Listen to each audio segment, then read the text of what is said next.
अपनी बात में आपका स्वागत है।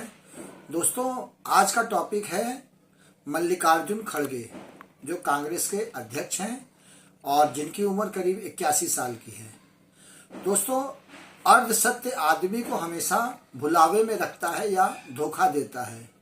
तो अभी जो हमारे कांग्रेस अध्यक्ष हैं मल्लिकार्जुन खड़गे, उन्होंने भी यही काम किया। उन्होंने एक बयान दिया कि मेरी माँ को, मेरे भाई को, मेरे चाचा को, इन सबको मार दिया गया, हमारा घर जला दिया गया। ये 1946 की बात का जिक्र कर रहे थे। इन्होंने केवल इतना ही कहा, आगे कुछ नहीं कहा। इसका मतलब ये लगाया जाने लगा कि भाई चूंकि मल्लिकार्जुन खड़गे दलित जाति से आते हैं, तो ये शायद जो सवर्ण जातियां हैं उनके ऊपर आरोप लगा रहे हैं। असल में ये योगी आदित्यनाथ के बटेंगे तो कटेंगे विवाद से काफ़ी परेशान थे। और दूसरा, इन्होंने एक रैली में ये बयान दे दिया कि भाई जो योजनाएं हैं वो ऐसी चलाई जाएं जिनको पूरा किया जा सके। तो इन दोनों चीज़ों को बैलेंस करने के लिए उन्होंने इस तरह का बयान दिया। अच्छा, बीजेपी में क्या है कि बीजेपी पिछले चुनाव में सबका साथ सबका विकास बोल करके ज़्यादा मेरे ख्याल से उसको फायदा नहीं हुआ।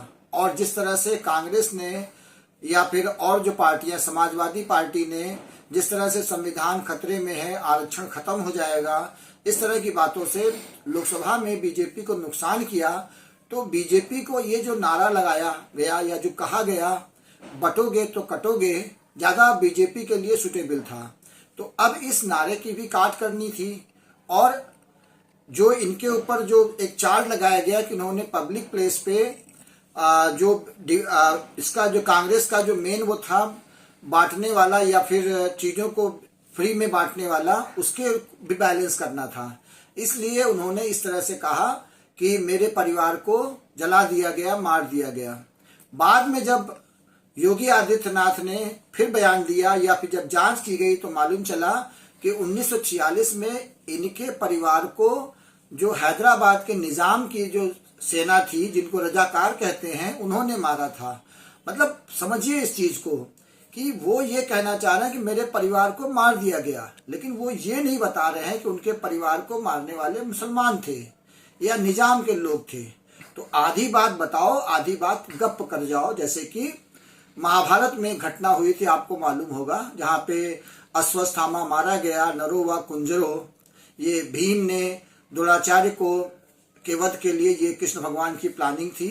तो यहाँ पर भी ऐसे ही किया गया कि आधी बात बताओ और आधी बात को गायब कर दो।